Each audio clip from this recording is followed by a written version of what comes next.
ન ફક્ત મહેસાણા પરંતુ પાટણમાં પણ રખડતા ઢોરનો ત્રાસ તો છે જ અને જિલ્લાના રાધનપુર શહેરની આ તસવીરો અમે આપને બતાવી રહ્યા છીએ જ્યાં નાની શેરીને લઈ રખડતા ઢોરે બાનમાં લીધી હતી। ખારીવાસ મહોલ્લામાં બે આખલાઓનું યુદ્ધ સીસીટીવીમાં જોવા મળ્યું। રહેણાંક વિસ્તારમાં આખલા જાહેરમાં આ રીતે બાખડ્યા હતા। લોકોના જીવ પડીકે બંધાયા કારણ કે મહોલ્લામાં આખલા લડતા હોય છે ત્યારે લોકો છોડાવવા માટે પાણીનો મારો ચલાવે છે, લાકડીનો સહારો લે છે। રાધનપુર શહેરમાં અવારનવાર જાહેર માર્ગો પર આ પ્રકારની તસવીરો જોવા મળે છે। તો આ બુલેટિનમાં અત્યારે આટલું જ। નમસ્કાર।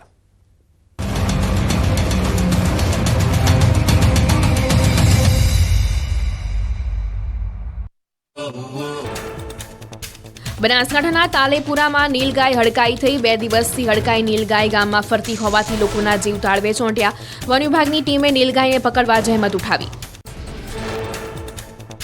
જમ્મુ કાશ્મીરના ગુલમર્ગમાં પ્રવાસીઓનો ધસારો। હિમવર્ષા બાદ સ્વર્ગ જેવા સુંદર નજારાની મજા માણવા પ્રવાસીઓ ગુલમર્ગ પહોંચ્યા। હિમવર્ષા બાદ પ્રવાસીઓએ એકબીજા પર બરફના ગોળા ફેંક્યા। લોકોએ બરફમાં રમવાની લીધી મજા। જમ્મુ કાશ્મીરમાં હિમવર્ષા બાદ પ્રવાસીઓમાં આનંદ। ગુલમર્ગમાં પ્રવાસીઓએ બરફ રમવાની મજા લીધી તો અમુક પ્રવાસીઓએ સ્કી અને બરફમાં ચાલતા વાહનોની સવારી કરી હિમવર્ષાનો આનંદ લીધો। રાજસ્થાનનું કાશ્મીર કહેવાતું માઉન્ટ આબુ ઠંડીમાં ઠૂંઠવાયું। -2 ડિગ્રી તાપમાન નોંધાતા બરફના પાતળા થર જામ્યા। સ્થાનિક હોટેલોમાં ફુવારાનું પાણી પણ થીજી જતા બરફ બન્યું। પ્રવાસીઓએ વાતાવરણની મજા માણી। આસામના ડિબ્રુગઢમાં કાતિલ ઠંડી। વહેલી સવારે ઠંડી વચ્ચે ધુમ્મસનું સામ્રાજ્ય। ઠંડીથી રક્ષણ મેળવવા લોકો તાપણું કરતા દેખાયા। ધાબળા અને ગોદડા કાઢીને તૈયાર રાખજો, અંબાલાલ પટેલે કરી છે ઘાતક આગાહી। 23 ડિસેમ્બરથી ઠંડા પવનો ફૂંકાશે। બર્ફીલા પવનોના કારણે ગુજરાતમાં વધશે ઠંડીનું જોર। અનેક વિસ્તારોમાં 10 ડિગ્રીથી નીચું તાપમાન રહેવાની શક્યતા। કાતિલ ઠંડીને લઈને અંબાલાલ પટેલની મોટી આગાહી। ઉત્તર ગુજરાતમાં તાપમાનનો પારો ગગડશે। 17 ડિસેમ્બરથી મહેસાણા, સાબરકાંઠા, બનાસકાંઠામાં ઠંડી વધશે। પશ્ચિમ સૌરાષ્ટ્રમાં પણ 10 ડિગ્રીથી નીચું તાપમાન રહી શકે। અંબાલાલ પટેલે કાતિલ ઠંડી વચ્ચે કરી માવઠાની આગાહી। બંગાળના ઉપસાગરમાં સક્રિય થશે લો પ્રેશર સિસ્ટમ। 16 થી 22 ડિસેમ્બરમાં ઠંડા પવનોના કારણે વાદળછાયું વાતાવરણ સર્જાશે। દક્ષિણ ગુજરાતમાં થઈ શકે માવઠું। ડિસેમ્બરના અંતમાં માવઠાની આગાહી। હવામાન નિષ્ણાંત પરેશ ગોસ્વામીએ કહ્યું 21 થી 24 ડિસેમ્બરમાં થઈ શકે કમોસમી વરસાદ। દક્ષિણ ગુજરાત અને સૌરાષ્ટ્રમાં માવઠું થવાના એંધાણ। બંગાળની ખાડીમાં ફરી સિસ્ટમ સક્રિય થતા ગુજરાત પર થશે અસર। કાતિલ ઠંડીમાં ઠૂંઠવાયું ગુજરાત। આગામી 4 દિવસ ઠંડી ભૂક્કા બોલાવશે। ઉત્તર પૂર્વના પવનોની ભારે અસર। 4 દિવસ કોલ્ડ વેવની શક્યતા। દક્ષિણ પશ્ચિમ બંગાળમાં સક્રિય સિસ્ટમ પર પણ અસર થઈ શકે। 8 ડિગ્રી તાપમાન સાથે નલિયા ગુજરાતનું સૌથી ઠંડુ શહેર બન્યું। અમદાવાદનું તાપમાન 13 ડિગ્રીની આસપાસ રહેવાની શક્યતા। પવનની ગતિ 5 થી 10 કિલોમીટર પ્રતિ કલાક રહી શકે। તમિલનાડુના તુતુકુડીમાં ભર શિયાળે જળબંબાકાર। છેલ્લા કેટલાક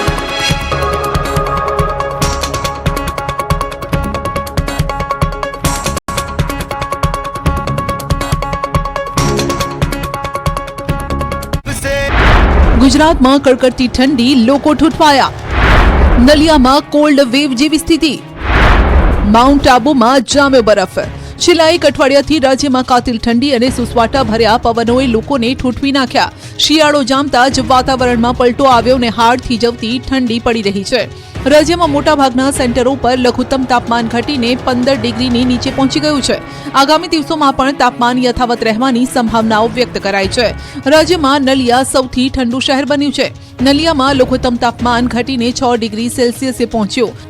આ સિવાય અમદાવાદમાં સૌથી નીચું લઘુત્તમ તાપમાન 13 ડિગ્રી અને ગાંધીનગરમાં 11 ડિગ્રી સેલ્સિયસ નોંધાયું। રાજ્યમાં સૌરાષ્ટ્ર કચ્છના ભુજ, નલિયા, કંડલા, અમરેલી, રાજકોટ, સુરેન્દ્રનગર, મહુવા, કેશોદમાં લઘુત્તમ તાપમાન 15 ડિગ્રી સેલ્સિયસની નીચે નોંધાયું છે। આગામી 7 દિવસ ગુજરાતનું હવામાન સૂકું રહેવાની સંભાવના છે। આ દરમિયાન વરસાદ કે કોલ્ડ વેવની કોઈ ચેતવણી નથી અપાઈ। હવામાન વિભાગ અનુસાર 7 દિવસ રાજ્યમાં વાતાવરણ શુષ્ક રહેશે। પવનની દિશા ઉત્તર પૂર્વથી પૂર્વ તરફના પવનો ફૂંકાઈ શકે છે, જેને લઈ ઠંડીનો ચમકારો હજુ પણ યથાવત રહેશે। શીતલહેરના સુસવાટાએ રાજ્યમાં કાતિલ ઠંડીનો કહેર વર્તાવ્યો। કેટલાક દિવસથી રાજ્યના મોટાભાગના વિસ્તારો ઠંડીમાં ઠૂંઠવાયા। જો કે હાડ થીજવતી આ ઠંડી વચ્ચે હવામાન નિષ્ણાત પરેશ ગોસ્વામીએ ડરામણી આગાહી કરી છે। પરેશ ગોસ્વામીએ ડિસેમ્બરના અંતમાં હવામાનના પલટા સાથે માવઠાની આગાહી કરી। આગામી 21 થી 24 ડિસેમ્બર દરમિયાન દક્ષિણ ગુજરાત અને સૌરાષ્ટ્રમાં કમોસમી વરસાદ ખાબકી શકે છે। બંગાળની ખાડીની મજબૂત સિસ્ટમની અસર સૌરાષ્ટ્રના દરિયાકાંઠાના વિસ્તારમાં પણ થવાની શક્યતા છે। ડિસેમ્બરમાં પણ અમને લાગી રહી છે કે કદાચ અમુક વિસ્તારને માવઠું અસર કરી શકે. જો કે અત્યારે આપણે લાંબા ગાળાનું અનુમાન છે એટલે એટલું ચોક્કસ ન કહી શકાય કે આ માવઠું થશે, પણ શક્યતાઓ અત્યારે માનીને ચાલવાનું છે. જો ડિસેમ્બરમાં માવઠું થાય તો લગભગ મારું એવું તિરુપતિ એડિબલ ઓઇલ્સ, દરેક તહેવાર હેલ્ધી તહેવાર.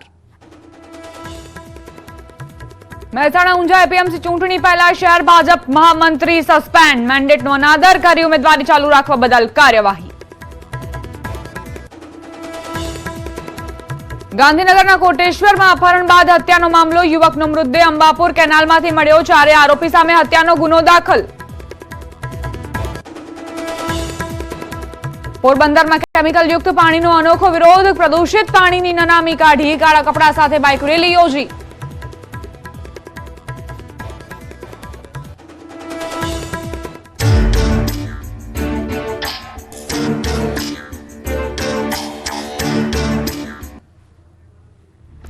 નમસ્કાર, આપ જોઈ રહ્યા છો ક્રાઇમ રિપોર્ટ. હું છું આપની સાથે દીપા શર્મા. ગુજરાતનો કોઈ એવો જિલ્લો, તાલુકો, ગામ કે શહેર નહીં હોય જ્યાં કોઈ વારદાત ન બની હોય. અને આવી જ કેટલીક વારદાતોના મૂળ સુધી પહોંચતી પોલીસ અને સત્ય બહાર લાવી આરોપીઓને જેલ ધકેલતી ઘટનાઓનો ચિતાર લઈને અમે આવી પહોંચ્યા છીએ અમારા પ્રોગ્રામ ક્રાઇમ રિપોર્ટમાં.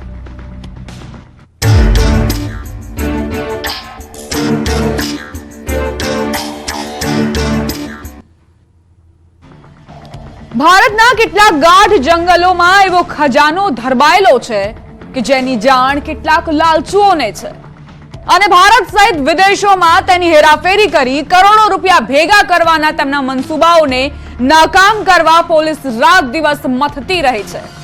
ત્યારે હજારો કિલોમીટર દૂરથી એક ટીમ આવી પાટણ અને તપાસ કરતા પર્દાફાશ થયો પુષ્પારાજનો.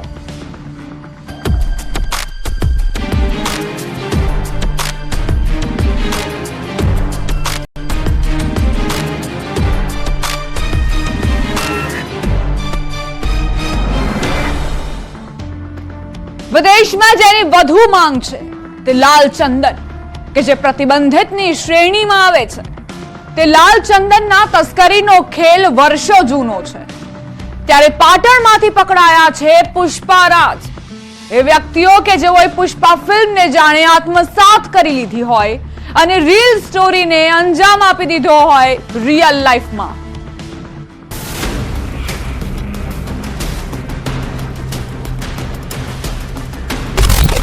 શ્રી ગોડાઉન, હાજીપુર, પાટણ. 70 નંબરના આ ગોડાઉન પર તાળા ભલે વાગ્યા હોય, પરંતુ અચાનક ધસી આવેલા